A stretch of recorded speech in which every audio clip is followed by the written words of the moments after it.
1963, J. Edgar Hoover was becoming isolated and entrenched within the FBI he had created. Then, just after lunchtime on November 22nd,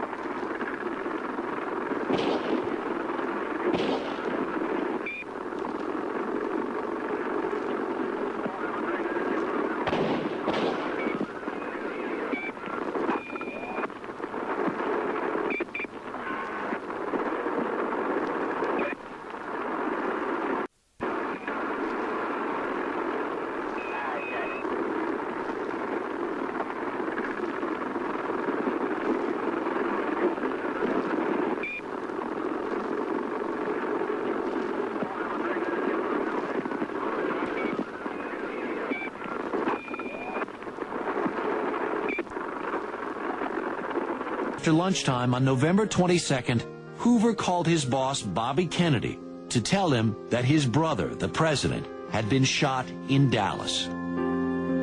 Got a call from Bobby saying that the president was dead, that he'd gotten a call from Hoover, and Bobby said, I think Hoover enjoyed telling me.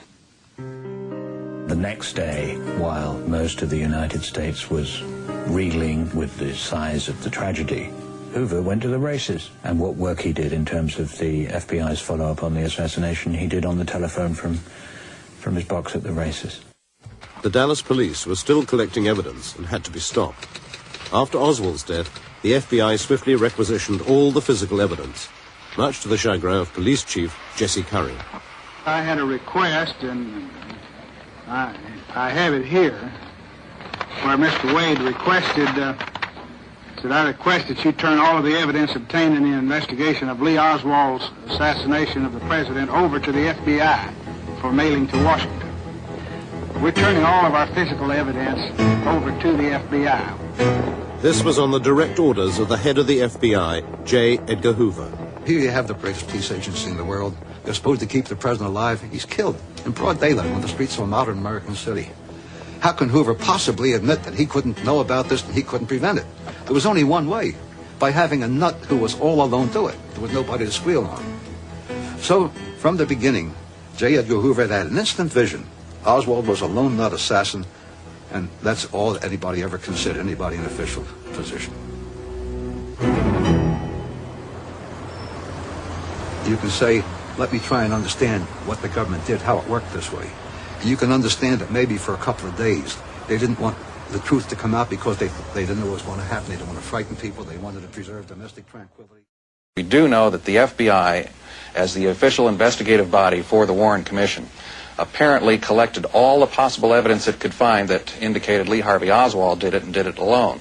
Other evidence that pointed to perhaps other people or other locations for shooters was either ignored or deemed to be mistaken or misinterpreted. Events are rather incredible. They are incredible. We got the message on Friday night, which was rather forthcoming from them, and then on Saturday we got the one on Turkey. Then this morning we got the one going back to their more reasonable position. So we're going to stay right on it and see if we can work up satisfactory verification procedures. But I just wanted to bring you up to date on it. We got a lot of problems still to go, but I think we've made some progress. It represents what trial for you. Well, I think we just have to, the rhythm of these things, we'll see what happens this week. But I just wanted you to know I'll keep in touch with you and keep you up to date. Thank you, Mr. President.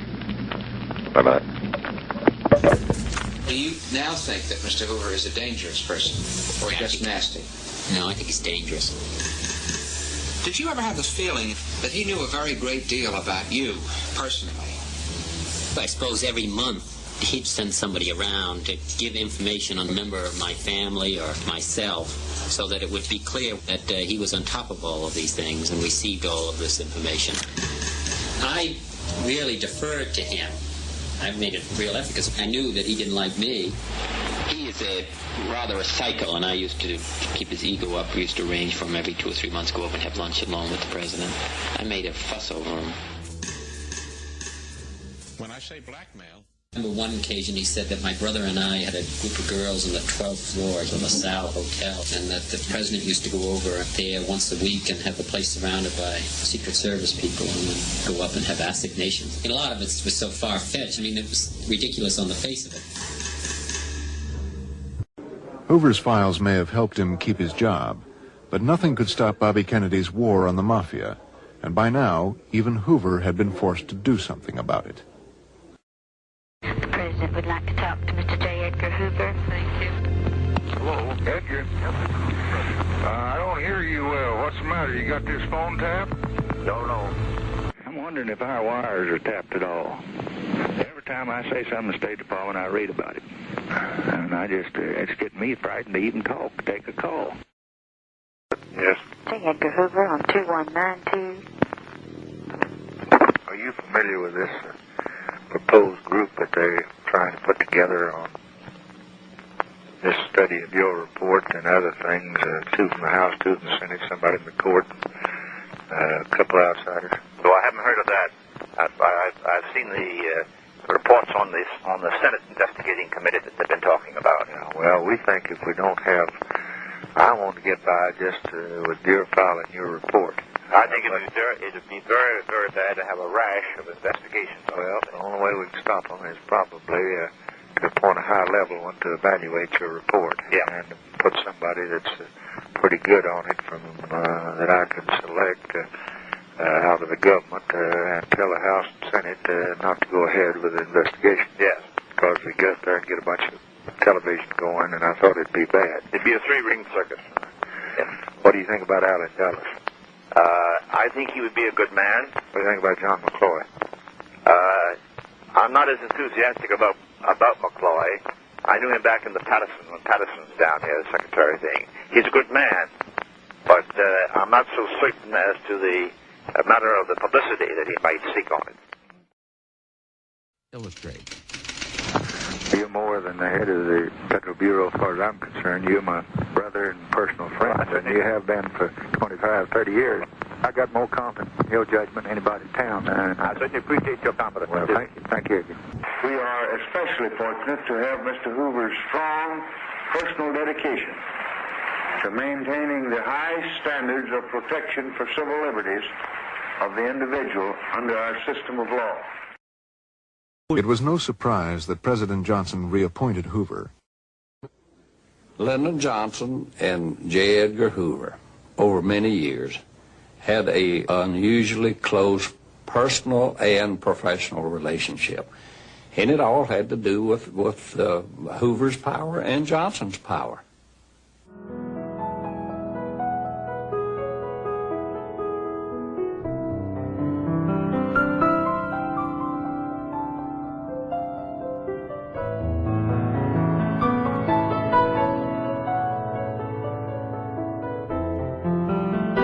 To LBJ, who was a political master, and his advisors, Earl Warren was a quintessential person for the Warren Commission for a number of reasons. One, the Supreme Court. Two, Republican. Three, the great esteem he was held in by the liberals. It was a must. It had to be done. Lyndon Johnson appointed the Warren Commission, which was made up of very dignified and honorable men. Liberals and conservatives, Democrats and Republicans. And people think they conducted an investigation of the Kennedy assassination. They did not. The FBI conducted the investigation. J. Edgar Hoover was concerned by the idea of a presidential commission. He had hung his reputation and the reputation of the FBI on the idea of a single gunman theory, and he couldn't abide by the humiliation of a differing conclusion. To ensure that everyone knew where he stood, he leaked the entire FBI report to the press before the commission was established. Before the Warren Commission even gets its offices and its desks set up and its coffee machines plugged in, the conclusion of the FBI report, Commission Document 1, is already being leaked to the selected press across this country. That Lee Harvey Oswald did it, and he did it all alone. Before the Warren Commission begins its investigation, it knows what the conclusion it's supposed to find. It's boxed in. Now, why did the Warren Commission men, best and brightest, these respectable men, and these are respectable men, why did they allow this to happen? I can only imagine that they recognized that there was a need for a politically acceptable solution and that they would go along with it. You can imagine if the Warren Commission came up with a conclusion that was diametrically opposed to the FBI's report, the chaos. Second of all, one has to recognize the power of FBI Director Hoover. If you cross this man, what will your political future be? All politicians in the United States live in fear of J. Edgar Hoover. They operated that way. And they operated that way for a good reason. He had the abilities to blackmail, and he exercised a terrific control, some of it almost Byzantine in the way it operated.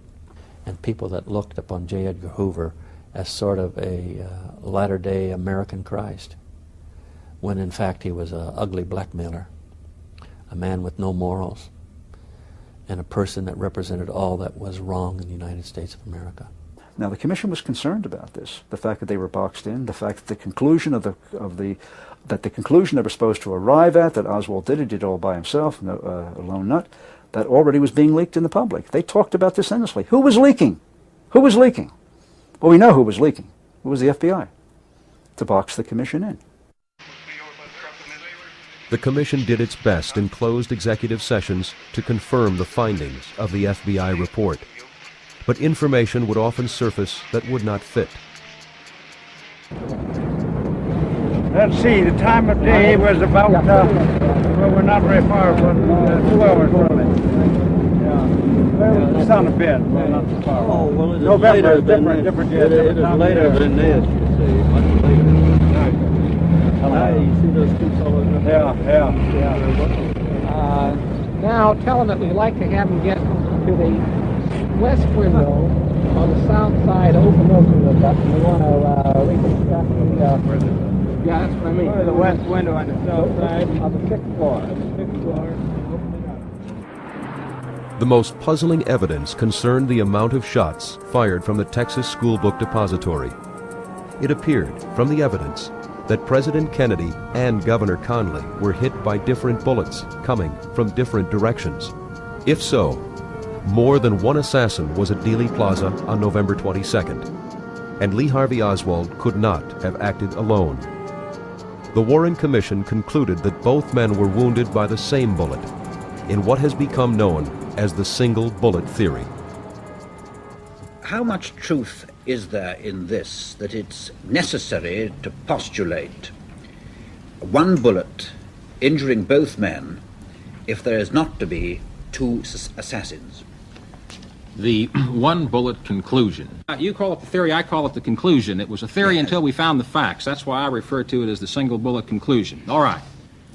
It is the view of the Commission as expressed in the report that it probably did occur that there was a single bullet conclusion.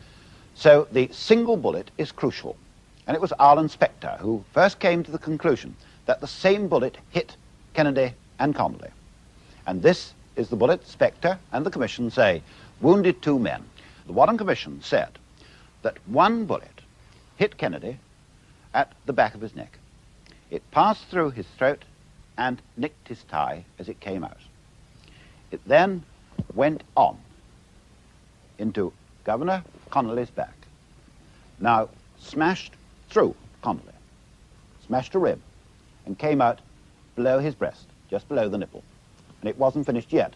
The bullet then hit his right wrist, tore through part of it, and then lodged in his left thigh.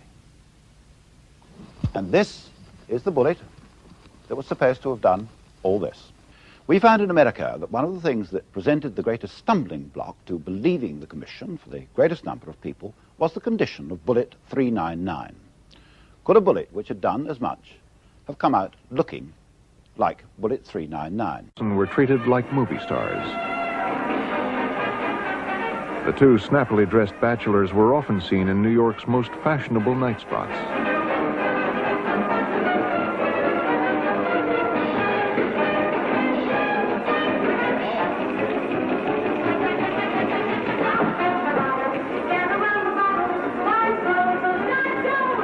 One of their favorite hangouts was the Stork Club, managed by Sherman Billingsley, who used to place illegal bets for them. It was here one New Year's Eve that Hoover and Tolson betrayed the secret they shared, a secret that could have destroyed Hoover's reputation and his career. Well, it was a wonderful night at the Stork Club. It was New Year's Eve, 1936, and I was the only woman at the table. Louisa Stewart, a famous model, and her boyfriend Art Arthur had been invited to join Hoover and Tolson at Walter Winchell's table. We all had on those crazy hats and the things you blew, and at one point I'm pointing a toy gun at Hoover, who has his hands up, and it was just a great night.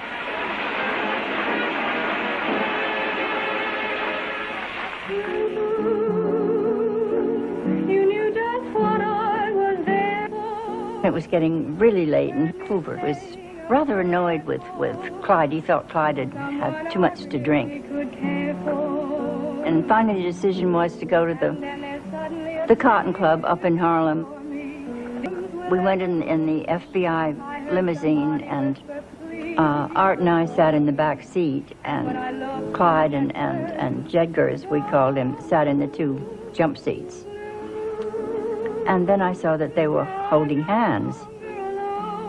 And I guess he was forgiving him, but I thought it was sort of odd. Without a love of my own,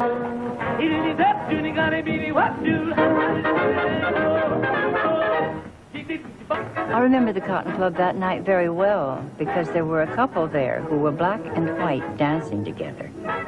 And that made Hoover furious. And then Clyde, who was still pretty drunk, said, well, he'd like to dance with Hoover, which we all thought was very funny. Well, we left, finally, and in the taxi going home, then Art said to me, it's common knowledge that they're queer, that they're fairies. Those are the terms used in those days. But he said, we don't talk about it.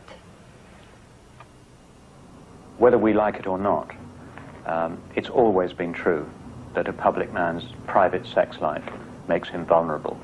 Hoover knew this. He would eventually seek out one of the most distinguished psychiatrists in Washington to ask for advice and help, because he was so terrorized by his own sexuality. What was he, as director of the FBI, to do about these urges that he had? In Washington, D.C., police detectives were picking up intelligence about Hoover's private life. Guy Hoddle was a retired or fired agent. He was an alcoholic. And Hoddle would, every time he had a few drinks, he would tell stories about parties that went on in J. Edgar Hoover's house, when that there were sex parties there, no girls. So when you say sex parties, what does that mean if you have no girls? Joe Scheiman also heard that years earlier in New Orleans, Hoover had been picked up by the Vice Squad. See, New Orleans is a wide open town. There were prostitutes who worked there, and of course, well, you know and I know. But if you have a dozen prostitutes on this work on the streets, you'd at least have a half a dozen male prostitutes. He picked up one of the pretty boys, and Vice Squad apparently was watching him and arrested him. Now, I don't know the details of the arrest. I never got it, other than he was arrested and charged. Charged with a sex offense. And the arrest was washed out.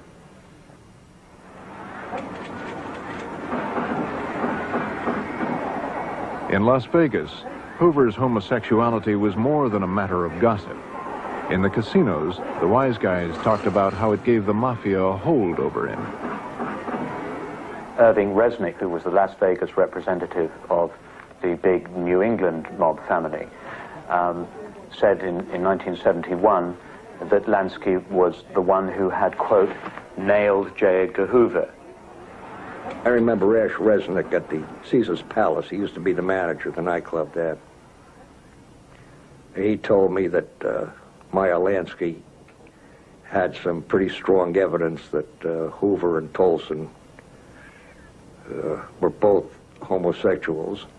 When he was asked what that meant, he said that Lansky had obtained photographs of Hoover in a compromising situation with Clyde Tolson. One man who actually claims to have seen such photographs is Gordon Novell, a controversial figure with connections to the intelligence community.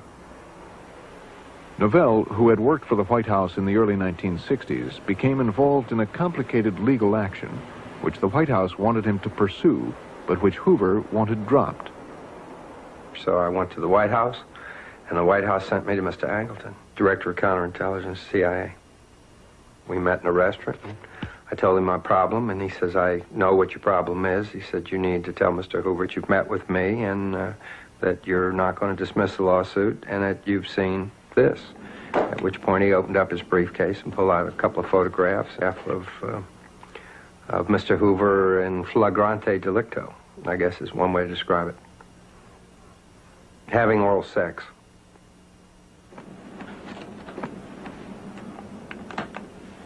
This testimony does not stand alone. I talked to a former regular officer in the OSS, that's the predecessor of the CIA, who said that after the war, he went to dinner with other OSS American intelligence colleagues, and that after dinner, when over the brandy stage, when conversation turned to the private lives of public people, his host went out of the room and then came back with a photograph. And this was passed around the table, and the photograph showed two men, Hoover and Tolson, engaged in homosexual activity. In New Orleans, where the CIA and the Mafia had sometimes collaborated, Mafia Don Carlos Marcello told Gordon Novell that he too had seen a photograph. I'd volunteered the information that I had seen a picture of Mr. Hoover in performing oral sex, and he said that he had seen it too, and that had been used to keep the FBI, but not the Justice Department, off the back of the mob. There was another way in which the Mafia could have learned of Hoover's homosexuality. In the late 1950s, Hoover was a regular visitor at the home of Meyer Lansky's friend, the former bootlegger Louis Rosenstiel, and his wife Susan. I found out early in the marriage that my husband was bisexual. He was involved with Roy Cohn, the assistant counsel to Senator McCarthy. And he used to come with a little boyfriend, and they used to squeeze each other, and that I should really see that he was a gay boy. So one day Rosenstiel said, we're going to go this evening to the Plaza Hotel. And Roy Cohn was there. And he said, you'll be very much surprised at what you'll see. Oh, I didn't have much to say. I said, all right, I'll go. When they arrived at the plaza, Rosenstiel insisted that they enter by a side door. We went up into the elevator. We went to either the second or the third floor. There was a sign on the door where he led me to, not to disturb. And we knocked on the door, and Roy Cohn opened the door. And we went in, and there was this gentleman. He was dressed as a woman, and Roy introduced me. He said, I'd like you to meet Mary. Well, I knew the name wasn't Mary because he looked just like J. Edgar Hoover. In fact, he was very solid looking, and he had like a little growth, and he was dressed in black